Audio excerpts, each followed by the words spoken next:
Now, what will that be used for? Can you do me a favour? Can you just have a seat right there for us? We just want to check the headshot. Okay. Yeah, I didn't think I'd need that. Are you actually talking to anyone in New Zealand That's at the Sean moment? in New Zealand. Hello, Richard. Will I have a chance to talk to him before we start? You can talk to him now. We can chat now, Richard. How are you? I'm fine, thank you. Are we confidential, or is the audience there? No, the audience is not there. There is a large and empty auditorium. Could you tell me then how to pronounce AWA?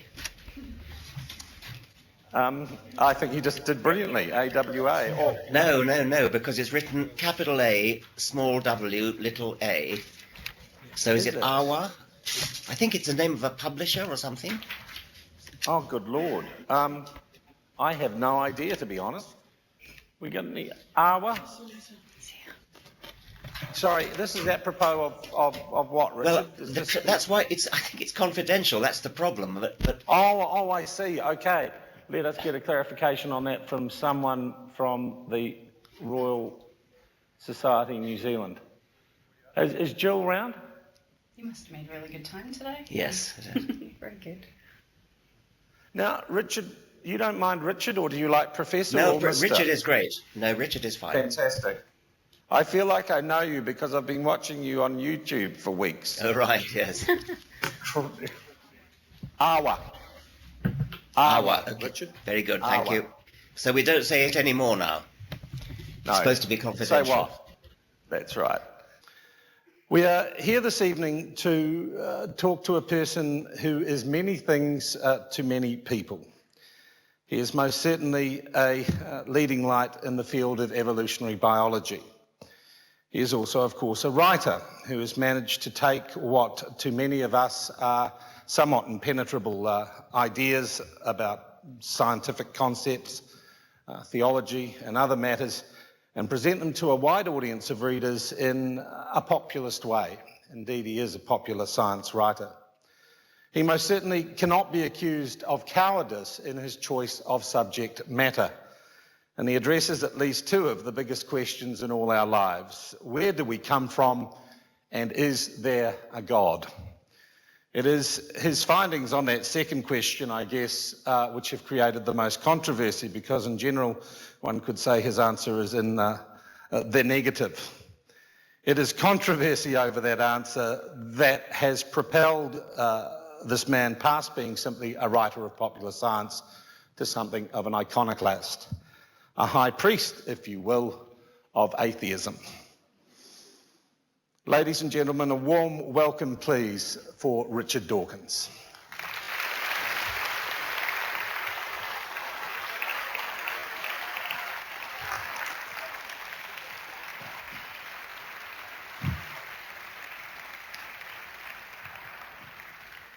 Good morning to you, Richard.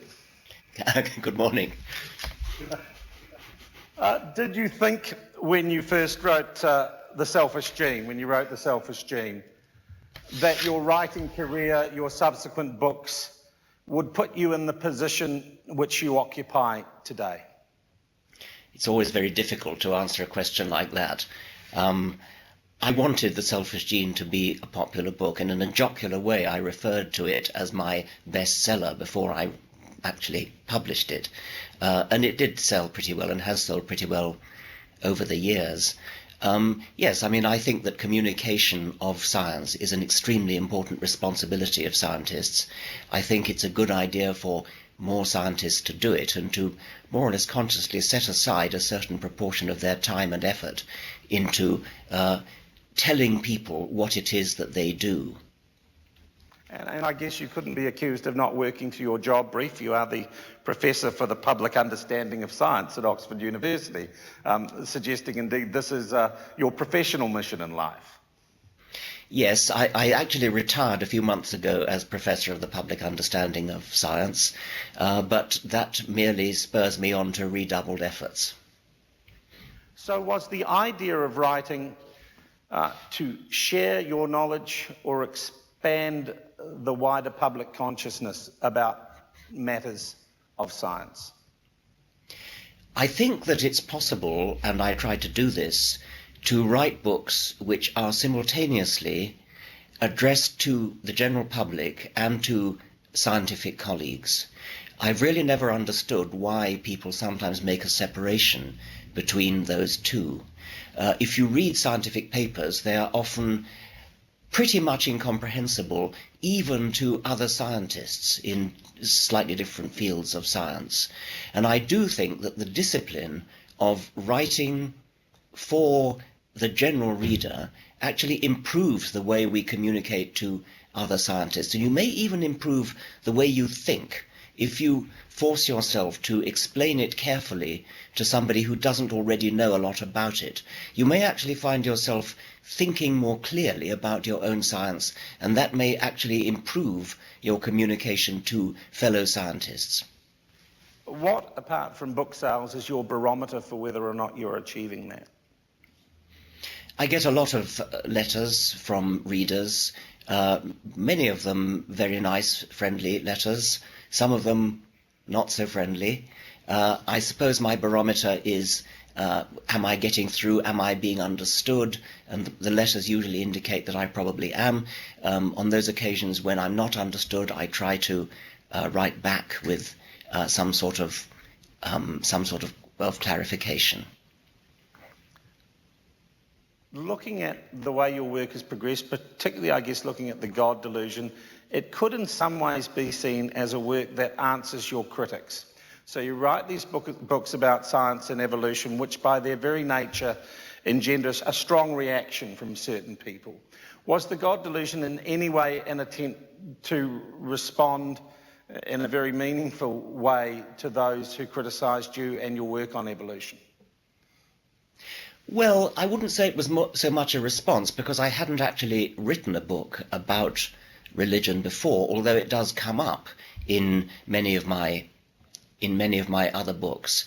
I suppose that the world is rather dominated by religious considerations today, and somewhat increasingly so. I wrote The God Delusion at a time when America had been dominated by George Bush for quite a while, and religion was rearing its head, I didn't quite say ugly head, rearing its head rather prominently in America.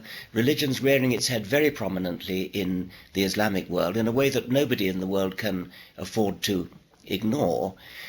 As a scientist, I do feel very strongly about the truth. I value the truth. I'm intensely curious about the truth of the universe, about life.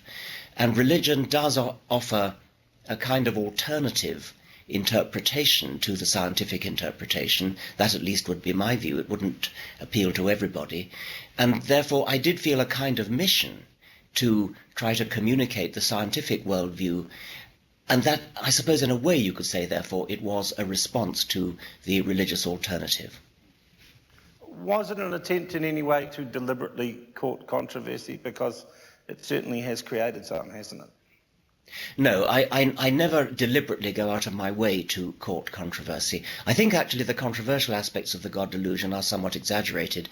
There's a custom grown up in our society that religion is kind of off limits to criticism, and therefore if you offer even quite a mild criticism of religion, it tends to sound much more negative than it really is. So if you use the sort of language that would sound really very mild if you were, say, criticizing a play or a book, but if you use that kind of language of religion, people hear it as though it was much more critical than it really is. Why do you think it is important now that, as well as generating greater public knowledge of subjects like evolution, that society should be engaged in debate about religion and the part it plays in our society? Well, as an evolutionary biologist, I do feel rather in the front line of controversy. It's not entirely clear to me why, of all scientific ideas, which are equally well established, the subject of evolution has been so much disputed by religious interests. And so I think that of all scientists, an evolutionary biologist has perhaps the greatest incentive to respond to religious criticism. And many of my colleagues working in the field of evolution have been involved in attempting to refute the really quite extraordinary opposition to what is in fact a very, very well established scientific theory. Well, when I say theory, it's actually a fact. But there seems to have been this transition in your public persona, most certainly, from being an advocate for evolutionary biology and for the work that flows on from Darwin, to becoming a torchbearer, if you like, for a secular society, for becoming a champion of atheism, somewhat removed from your original starting point. My view is that they do go together. Not everybody does think that. There's a very strong movement to try to say that there's absolutely no connection between atheism and evolution. And I think for political reasons, especially in the United States, for political reasons, people have attempted to downplay any controversy that there might be, and have attempted to say evolution and religion are totally and utterly compatible, and they point to prominent scientists who are also religious. I actually think that there is something of an incompatibility. It can't be a total incompatibility because, as I've just said, there are religious scientists who, of course, do believe in evolution. Nevertheless, I do think that if you really steep yourself in evolutionary biology, really understand it in your innermost being, that does tend to undermine religious faith. All right, let's talk about your faith, if you like, or indeed lack of it. And I know you have faith in the logical and the rational and the observable world. Liz Rawlings writes, she says, do you think a society without religion could actually function? Or does religion always spring up in some form? Would you like to see a world without religion or not? Well, there are two questions there. One is, does it as a matter of fact always spring up, which is a question about human psychology. And there's also a hint in the question about would it be a good thing, which is an entirely separate question. Whether or not it would be a good thing, it still is a matter of fact whether or not there is a God.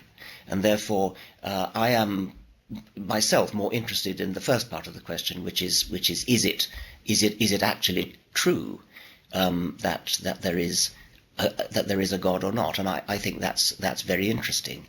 Would the world be a better? Sorry. Better place? I was going to say, is it possible there's a faith gene that explains God? Faith gene. I'm not going to. You're not expecting me to sort of give a simple answer to the question, is there a faith gene? Because, as you know, would you entertain the possibility in a scientific sense? Okay, let me give the correct sort of scientific answer to this. There are very seldom any simple genes for simple effects like that. So no, you're not going to find a faith gene, certainly not in the sense that if you've got this gene, you're going to be religious. What we actually mean by something like that is there a genetic component to the variation in individual humans? So if you, one way to test this would be twin studies. What you do is you look at identical twins, monozygotic twins, who have all the same genes in common, and you compare them with fraternal twins who are just like ordinary brothers and sisters, and you say, is there a tendency for identical twins to be more alike in their religious beliefs than for non-identical twins, or indeed for just any old random members of the population? If there is, if one twin is a religious maniac, does that enable you to predict that the other twin almost certainly will be as well? Then that does give some indication that there is a genetic component, especially if the twins have been brought up separately, which in a couple of dozen cases, known cases, they have. And there is a certain amount of evidence that, like most characteristics, identical twins tend to resemble each other in their religious beliefs more than non-identical twins. But that doesn't mean there is a faith gene. That means that there is a genetic component which could be contributed to by lots and lots of genes. It certainly doesn't mean that it's inevitable. It certainly doesn't mean that if you're a religious person, there's nothing that can be done to cure you because it's in your genes. That isn't the case.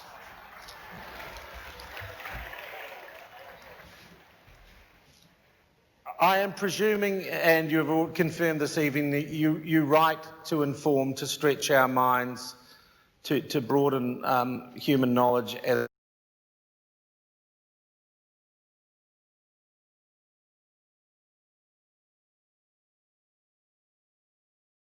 their minds about things. Question from Daniel Scheller says, you're frequently criticised for being a fundamentalist atheist. The implication is that your mind cannot be changed. Could you give us an example of a stance you once took very strongly, only to have your mind changed? It would be interesting to hear an example of what kind of evidence would convince you, for example, to change your mind on the subject of God's existence. I think it really is an important difference between a fundamentalist who will not change his mind whatever happens and a scientist who is thoroughly open to changing his mind if new evidence comes in. I would be delighted to change my mind on indeed anything if new evidence comes in. Now, your questioner asks for an example of a case where I have changed my mind. One would be the theory, the so-called handicap principle. This is getting a bit technical and nothing to do with religion, but there's an extremely interesting theory in my field of behavioral biology and evolutionary biology called the handicap principle, put forward by an Israeli biologist called Amos Zahavi. And in my first book, The Selfish Gene, I more or less ridiculed Zahavi's idea. The idea is essentially that things like peacock's tails, bright, showy advertisements, not only are handicaps to the peacock, but evolve and are naturally selected precisely because they are handicaps. The peacock is in effect saying, look what a good, fit, strong peacock I must be, because I've managed to survive in spite of carrying around this ruddy great tail on my behind. So I must be a really strong peacock, and that's supposed to impress females. Well, I wrote about that theory in The Selfish Gene in 1976, and as I say, ridiculed it. But then later, a student of mine, a very clever mathematical biologist called Alan Graffen, did mathematical modelling of Zahavi's idea and demonstrated that actually, contrary to my earlier belief, my earlier feeling, it would actually work. It is theoretically sound. And I very publicly changed my mind in the second edition of The Selfish Gene and essentially apologized to Zahavi for having almost traduced him in the first edition. So, yes, you are willing to change your mind in the face of evidence, hard evidence. Yes, I'm delighted to. I mean, I think one of the most exciting things is to discover that you have been wrong, and to publicly come out and admit it. I mean, I tell the story in The God Delusion of an elderly professor in my department when I was an undergraduate at Oxford, who had for years been teaching us something very, very strongly. It's a very strong belief that he'd held on the basis of the evidence that he'd gathered. And an American biologist came to give a visiting lecture, a research talk in the department, in which he comprehensively showed that our old professor was wrong. And our old professor promptly at the end of the talk strode to the front, shook him by the hand and said, "My dear sir, I wish to thank you. I have been wrong these 15 years. And we all clapped and clapped and clapped. This is exactly what a scientist should do. I once again want to come back to this issue of religion. The next book, is that going to be, if you like, in the same vein as The God Delusion? Or are you looking to get back, if you like, to your roots? I think it's more, I mean, my next book is called The Greatest Show on Earth, and it is, the subtitle is The Evidence for Evolution.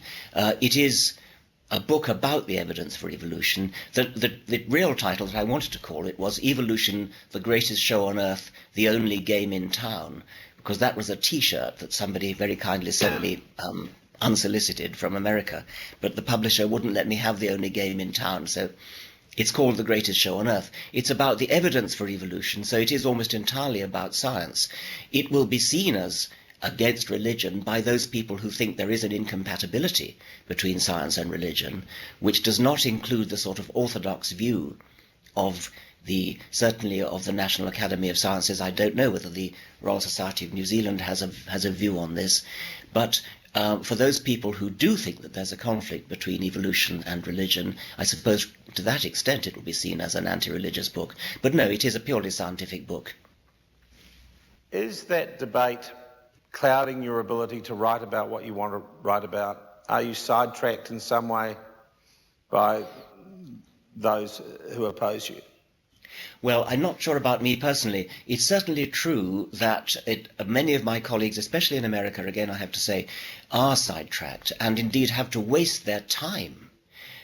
Instead of time that they could be devoting to studying evolution, going out in the field and doing their research and writing books about their research, they do have to waste their time fending off, fighting off a sort of yapping chorus of ignorant dissent. And that is an unfortunate side effect, and it is an unfortunate time waster. Some of those people would take that comment to say you also think an awful lot of people are wasting their time going to church on Sunday, praying to Allah, doing a whole lot of other things that don't really, when you boil it all down to it, have a lot of rational explanation for them. Do you think they are? Yes, I think I do, yes.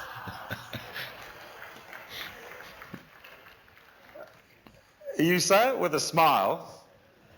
As a retired Oxford Don and you know, an incredibly widely read author, but aren't you laying down a very, very revolutionary clarion call to people, and that is to get rid of religion?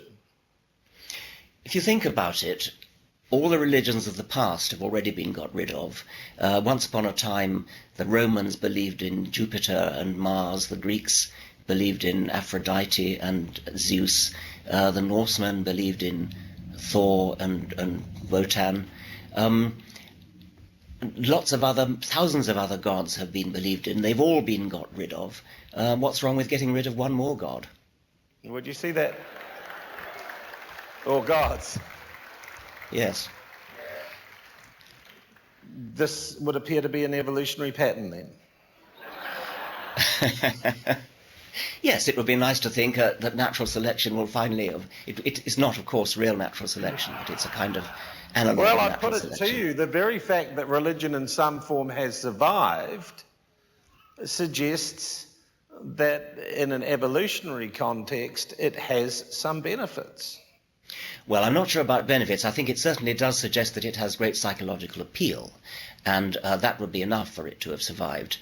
Brains are very complicated things, and what survives in brains, what survives in culture, is what it takes to survive. And religion clearly does that. I mean, it clearly greatly appeals to people. It offers comfort, it offers consolation, it offers reassurance that you're not going to die, it offers reassurance that... And what's wrong with that? Nothing wrong with What's it, wrong with and that? I'm just explaining to you why it is that it survives. I mean, a thing survives because people like it. Now, I didn't say there was anything wrong with that. I think, as a matter of fact, it's probably better not to take as your criterion for what you believe that which is comforting and consoling. I think I'm at least one of those who would rather believe that which has evidence going for it rather than that which just makes you feel good. But I'm not going to stand up and say you shouldn't do whatever it takes to make you feel good. My own suggestion would be interested in what's true, but I wouldn't wish to disabuse somebody who has spent all his entire life gaining consolation from religion. I don't want to suddenly pull the psychological rug out from under his feet if that's what he likes. He's free not to read my book. Aren't you doing that when you write, for example, and I paraphrase that, you know, Catholics are going around brainwashing children and making them fear, eternal damnation, and that religion as it is practiced is child abuse? That's another matter. I think that is extremely wicked, to go to a child, an innocent child who has no way of knowing better, and threaten that child with eternal flames of hell fire for being bad. And many, many, many people go in mortal fear of being told of the things that they're told by priests, by parents, by school teachers, especially when they're young, and it often lasts right into old age. That is nothing to do with allowing people to gain consolation. That is taking a child, and I think the word abuse is not too strong. It's mental abuse, not physical abuse, but I do think that teaching children about that they will, after they die, they will burn forever in hell if they're bad, that is child abuse. And you would put it on the same par with bringing young men up to believe that if they kill the infidel, they will, go to heaven and have, X number of virgins to please. Yeah, them. I think that's also extremely wicked. I think that's probably a kind of political exploitation. That's using young men, ignorant young men, perhaps sexually frustrated young men, and using them as weapons in a political struggle. Often, I suspect, these old men who send them out on their missions, I suspect it is cynical political manipulation. So, Richard, when you say you do not want to disabuse anyone of their faith if they've held it for a long time, can you name an organised religion that you think's okay, that doesn't in some way brainwash people, have them living in fear, or motivate them through completely illogical means to do terrible things? Obviously, some religions are much worse than others, and one could single out within Christianity, Quakerism, for example, is obviously far less pernicious than, say, Roman Catholicism or Islam in these respects. But when I said that I didn't want to remove people's comfort, the kind of thing I was meaning was, if I was visiting somebody in hospital on their deathbed and they were getting comfort from religion, I would not wish to remove that comfort from such a person, or if somebody's bereaved, I would not wish to go out of my way to remove that comfort. People are perfectly free not to read my book, but I write my book in the most honest way I can for those who want to read it. Do you think that Western society as a whole is too tolerant of religious extremism, or those dangerous parts of religion which you identify? Well, I think there is a tendency for us nice liberal people to bend over backwards to be, I never want to knock tolerance, because tolerance clearly is a virtue, but I do think that there's a problem with liberal nice people being so used to the idea that they should be nice to religion. And because most of the religious people we meet are actually nice. They're bishops and vicars and people who are delightful, charming people. But by treating what they preach with exaggerated respect, what we are in effect doing is making the world safe for those who wish to do very bad things on the basis of their faith. We're teaching people that faith is a virtue, that it is a virtue to be able to say, I believe X because I believe it, not because there's any evidence for it. Now, all the nice bishops and vicars preach that.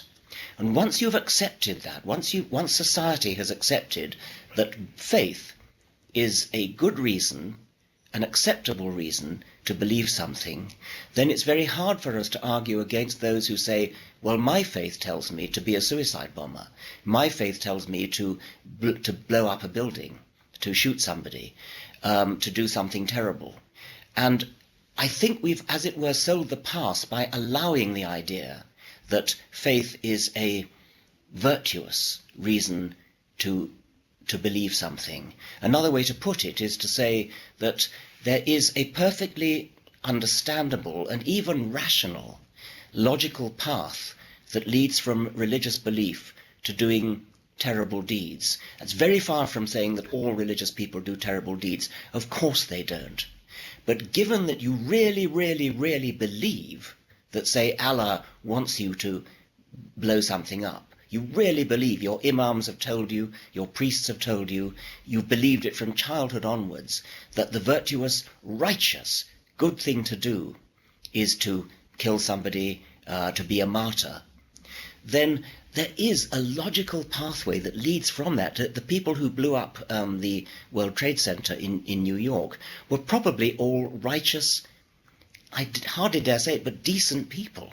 They actually believed that what they were doing was the right thing to do, and that was because they'd been taught from childhood onwards that the right thing to do was to be a martyr, or whatever it might be. So I do think there's a real danger in putting forward faith as a virtuous reason to believe anything. And to act in a certain way. Let's go from the extreme of, say, the 9/11 bombings to an issue, let's say the wearing of a religious headdress in a secular school, in a secondary school that might have rules about what students can wear. Do you think that sort of religious tolerance should be allowed, or is that the thin edge of the wedge? Thin end of the wedge, I should say. I don't have very strong views about school uniforms. I mean, I think that I could see a very good case being made for people being allowed to wear what they want, or within reason what they want. I don't think that a special exception should be made of religion. I think that if somebody wants to wear a particular something or other because it was given them by their grandmother, and their grandmother, for sentimental reasons, they want to wear it because their grandmother wanted them to wear it or something, that seems to me to be as good a reason to be allowed to wear something as religion is. I think I'm against the special privileging of religion. If nobody else is allowed to wear what they want to wear, why should religion be a free ticket? And you therefore also, I would imagine, believe that in a free society anyone should be pretty well allowed to say what they want about someone else's religion. Well, thinking back to the great cartoon controversy here, which we had some debate on here in New Zealand as well. Which controversy? I didn't hear that. The controversy over the cartoons, Yes, Osama bin Laden cartoons, yeah. Yes. Well, we have libel laws, and we have protection, which I think is very right, against libeling and slandering individuals. You can't tell lies about people. You can't libel them or slander people. Once again, I don't think that religion should be granted any special privileges over anything else. It's one thing to say you shouldn't tell lies about me. It's one thing to say you shouldn't insult people gratuitously. But to say that religion has some special privileged immunity to being insulted, I think that's nonsense. I take offence at all sorts of things. I take offence at people chewing gum, but I don't think that's a sufficient reason to say that by law they should not be allowed to chew gum. I don't think it's really a good reason to go and kill them because they do. Society has bought into the idea that religion is somehow special, and therefore cartoons of Muhammad are because they are said to give religious offence, that somehow this is any different from the sort of offence that we may take from things we don't like I don't like gum chewing. You therefore think at the moment we are too tolerant, too religiously tolerant in the West generally? Well, I don't like the phrase too tolerant. I just think that we shouldn't make a special case for religion. I think we should be tolerant generally, but we shouldn't be any more tolerant of religion than of anything else. Do you believe that religion in general is on the decline, on the wane? That your sort of rational thought that, faith has had its day, if you like? No, I don't think that's happening. I think it is true that the more educated people get, the more likely they are to give up religion, and that I think is a good trend. But if you actually look statistically at the number of people who are religious, I don't think there's evidence worldwide that it's declining. Church attendance is certainly declining, certainly in Britain. I would guess in New Zealand, but I don't know. I think it is in America as well, although it's much higher in America. It's not clear that the decline in church attendance is always accompanied by a general rationality increase. It may be accompanied by a sort of belief in other sorts of nonsense like astrology and ley lines and woo-woo, things like that.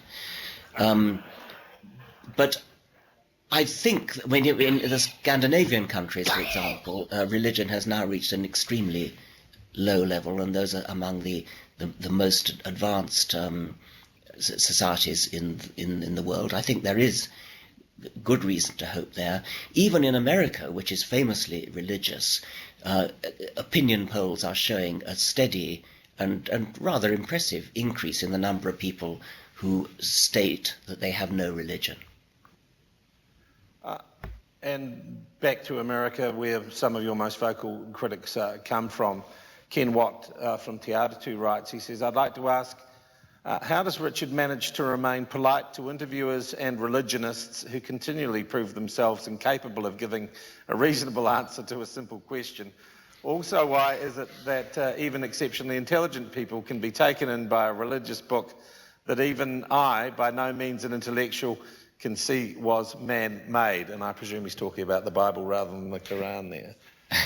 I'm delighted that I'm described as polite. I'd like to think that I'm polite and courteous whenever I can be. I am widely believed and often criticised for being strident and shrill and arrogant and things like that. I suspect that people who call me strident and shrill probably haven't actually read The God Delusion, which I like to think is actually quite a funny book, and I hope that people who have read it may find at least that it's not strident and shrill. How can it? The second part of the question was how can intelligent people be taken in by, as you say, probably by the Bible? I don't know. I mean, I think that many of the people who call themselves religious, it often turns out that they don't actually believe in the Bible or the Quran. It turns out that what they actually believe in is something that they would vaguely call spirituality, or they have a sort of general feeling of, to use the cliche, awe and wonder at the universe, and they confuse that with religion. I, of course, wouldn't yield to anybody in my awe and wonder at the universe, but I don't call myself religious because there's nothing supernatural about it. So a lot of the people, the intelligent people you meet who call themselves religious, turn out really not to be religious in the sense that they believe in the sort of God who does miracles, walks on water and that kind of thing. There are a very few intelligent people who really do believe in walking on water and turning water into wine and that kind of thing. And those are completely baffling to me. I don't understand them at all. I can only think that their childhood indoctrination is so strong that it's impossible for them to, or very difficult for them to, shake off. They behave perfectly rationally with respect to every other aspect of life. I mean, voting in elections, their economic policy, they handle their money all right, they know how to run their life, and yet they believe in dotty things like a man 2,000 years ago turning water into wine. I think that's got to be something to do with childhood indoctrination. Did you have any childhood indoctrination? How did you miss out? Only of a mild sort. I mean, I was sent to Anglican schools, and the Anglican Church, the Anglican version of Christianity, is a very mild and attenuated strain of the virus, and so I was pretty much spared, I think. Were anyone in your family religious? Have you had falling outs with friends and family over your views? No falling out. My family, I think, are pretty uniformly not religious. What about colleagues? Well, again, I mean, occasionally I meet colleagues who are... there are plenty of colleagues who are sort of religious in that vaguely spiritual sense, but the number of colleagues who are really properly religious, who actually believe that there's an invisible person who listens to your prayers and forgives your sins and does miracles when the fancy takes him. Very, very few of my colleagues really believe that. I once did an interview. I was interviewing Jim Watson of Watson and Crick, the famous geneticist, and I said, do you know any religious scientists? And he said, I occasionally meet them, and I'm embarrassed when I do, because I don't know what to say to them. Some might think that without faith, without belief in miracles and Father Christmas and perhaps UFOs and everything else, that you're a bit of a miserable bugger, that there's not much fun in your life. That is so wrong. Exactly. Well, I want to... Where do you get your joy and your passion from? Where do you find it? I mean, I get joy from the same kinds of ordinary things that everybody else does. I mean, I won't list them, but, you know, I'm a human being living in a human society with a human family, and I enjoy the sorts of things everybody else enjoys. But you don't want to hear about that. The other thing is, why on earth should you assume that because you're not religious that therefore you should be a miserable bugger? Quite the contrary. We live in a beautiful world, a beautiful universe. The scientific worldview tells you about it, helps you to understand it, helps you to explain it, helps you to understand why you're here and what a precious thing life is. You understand how improbable it was that you should have existed in the first place. I am so privileged to be alive, and so are you. And it's science that tells you why you're alive, science that tells you why you're here, science that tells you why the world is here, why the universe is here. And that is a wonderful thing to understand. And I could imagine going on for a lot more decades yet. I know I won't, but I would like to. Just learning more about it, understanding more about it. It's such a worthwhile thing to do. And you would see that as the real miracle of life and existence? Yes, I mean, I wouldn't like to use the word miracle, but it's far greater, far grander than anything that would be given the word miracle. Is it random, do you think, and you say we're all lucky to be here because our genes have passed down, something took, everything's okay. What sort of world would we have, for example, if Darwin had not been born? Oh, it wouldn't be that different, because Darwin just happened to be the person who laid it out for the first time, and he did it in a remarkably thorough way. But as you probably know, independently, Alfred Wallace had thought of the same idea, and Wallace would certainly have published the idea probably in 1859, which was when The Origin of Species came out. It wouldn't have had such an impact because Darwin wrote a book, and that book, The Origin of Species, is a remarkably cogent and beautifully argued, thorough piece of work. So Wallace would probably have just written it as a paper, and it might have fallen a bit flat in the way that actually in 1858, when the papers of Wallace and Darwin were preliminarily published, they were actually just read out at the Linnean Society in London in 1858, and it did fall flat. People didn't really get it. They didn't understand what a momentous event had happened. It took the book, it took The Origin of Species to really hit home to people, and I guess Wallace probably would have got around to writing a book a bit later. But no, the world wouldn't be very different if Darwin hadn't lived. Darwin just did the job extraordinarily well. And if you weren't here, someone else would be writing a perhaps less entertaining treatise than The God Delusion and everything else you've written? There are quite a lot of excellent books which I strongly recommend. Sam Harris's The End of Faith, Christopher Hitchens's God is Not Great, Dan Dennett's Breaking the Spell, books by Victor Stenger, by Ayaan Hirsi Ali. There are plenty of books out there. The God Delusion is by no means the only one. We are going to, in a moment, in a few minutes, hear about some New Zealand popular science writing. What is the greatest challenge to you as a writer of popular science? Where do you sweat most in trying to take sometimes these very complex ideas and put them in a way where most of us, most of the time, can understand them? I think it's very important not to dumb down. It's very important not to oversimplify. You need to simplify as far as possible without distorting.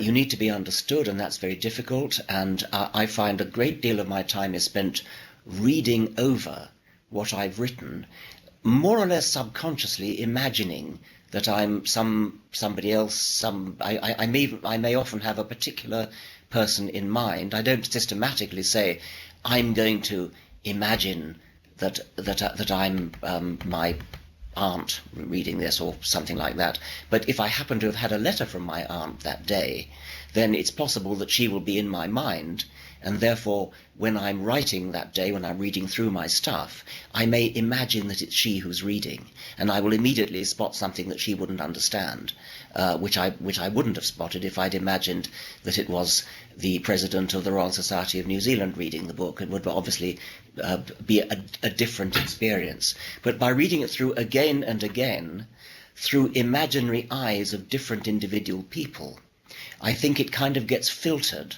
and refiltered, so that at the end it is much more comprehensible than it otherwise would be. You constantly have to put yourself in the position of the reader. How could this be misunderstood?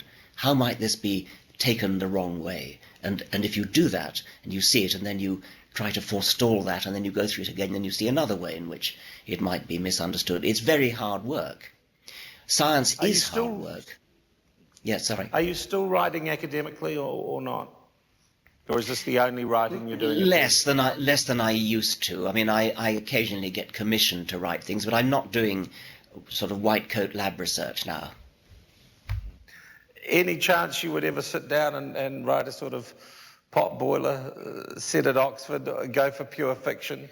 Do you have any, illusions or delusions towards writing something else, perhaps more creative? I occasionally thought, creative is what all writers have to be. Yep. But I've occasionally thought about perhaps science fiction. I've never written a work of science fiction. I quite like science fiction, and I think science fiction is a very fruitful way of getting science across. There are things you can do in science fiction. I've actually learned quite a lot of science by reading science fiction. It kind of opens the portals of the imagination in a good way. Who are your favourites? And I'm presuming we're not talking about Star Wars. We're going back to what? No, I mean, I'm thinking of people like Arthur C. Clarke, Isaac Asimov, Fred Hoyle even, who I don't like a lot of what he writes, but his first novel, The Black Cloud, is a superb exposition of certain scientific principles in a fiction format. It also has a very obnoxious hero, which is a pity. It kind of mars the book. But if you set that on one side, it's a book from which I learned an enormous amount of just plain science while reading the novel. So that is a possibility, a science fiction book from you, Life on Mars? Well, possibly, yes. I could imagine perhaps trying that, but I've no experience at all in the art of writing dialogue, for example. Is it also not true that in many ways the field that you've chosen to write in, and as we discussed, this has developed from writing about evolution to sort of having to respond to people who say it doesn't match up with God, you are kind of stuck perhaps now having this argument for the rest of your writing life, because it would appear to be an argument that has no end? I'd like to think that's an argument that has an end. It's an argument where all the evidence stacks up on one side rather than the other. So it's not like one of those philosophical arguments where you're never going to get anywhere. If people will honestly look at the evidence, honestly look at the facts and assess it critically, they will come to the right conclusion, which is that certainly evolution is a fact, and it's as firmly established a fact as really any in science. And the remarkable thing is that in the face of this mountain of evidence, there is a lot of opposition, really almost all of it from people who simply don't know any better. I mean, it is ignorance. Ignorance is no crime, and it's something that's remediable. You can combat ignorance by education, and it's hard work. Because, of course, your books aren't the only way, I guess, in which you address this. You've also got a website which I understand has massive amounts of hits on it and deals with these issues. What else are you doing in your life to educate, to win this argument? The website is richarddawkins.net, and as you say, it does get a lot of hits. It's a very lively, thriving forum of commenters who've become a kind of community, many of whom kind of have got to know each other through it. It's a very flourishing place to go, and it's sort of a sort of central meeting place for this kind of talk. I've founded a couple of charitable foundations for reason and science, the Richard Dawkins Foundation for Reason and Science, one in Britain and one in America, for educational purposes. And the reason for having one in Britain and one in America is that the charity law in the two countries is rather different, and so it's difficult for people to give money in a tax-efficient way in the wrong country. If anybody wants to start up a branch in New Zealand, I'd be delighted to talk to them about it. And the idea is primarily education. As I say, education, not specifically in atheism, but education in reason and science. I'm passionately against indoctrinating children in any way, and so I would never wish, for example, ever to talk about an atheist child, just as you should never talk about a Christian child or a Muslim child. You should wince when you hear anybody say that. So I don't want to indoctrinate. What I want to do is to teach people, and children especially, to think for themselves, to think critically, to ask questions, to say, how do we know? What's the evidence for that? I had an image of you reading some of your stuff a week ago of, and I'm sure you've seen the Monty Python movie, The Life of Brian. Oh, and yes. I had a vision of you standing at a window yelling to a crowd, I'm not the messiah of secularism, I'm a bloody scientist. Are you sometimes uncomfortable with, in some ways, the religious cult status that is building up around you in regards to all this? If that were happening, I would indeed be very uncomfortable about it. It's not something that I would wish. I like the comparison with Brian, which is a wonderful film, by the way, a glorious film. I thought you'd like it. Yes. So you're not you don't see some hints that is happening? Well, I would be very uncomfortable if it were. I mean, I would hate the idea of a cult. I hate the idea of all cults. I want people to think for themselves, to think critically, to think skeptically, and to examine the evidence, not to build up a cult. It doesn't answer the question, do you think it is happening in some ways, though? No, I don't think it's happening. I mean, occasionally I get hints of something like that, but it's not happening in a big way. Thank you very much. We have one question. I have one more question for you at the end of the evening, but it is time now, Richard, for us to move on and present this award. Thank you very, very much for a most entertaining discussion. Thank you very much.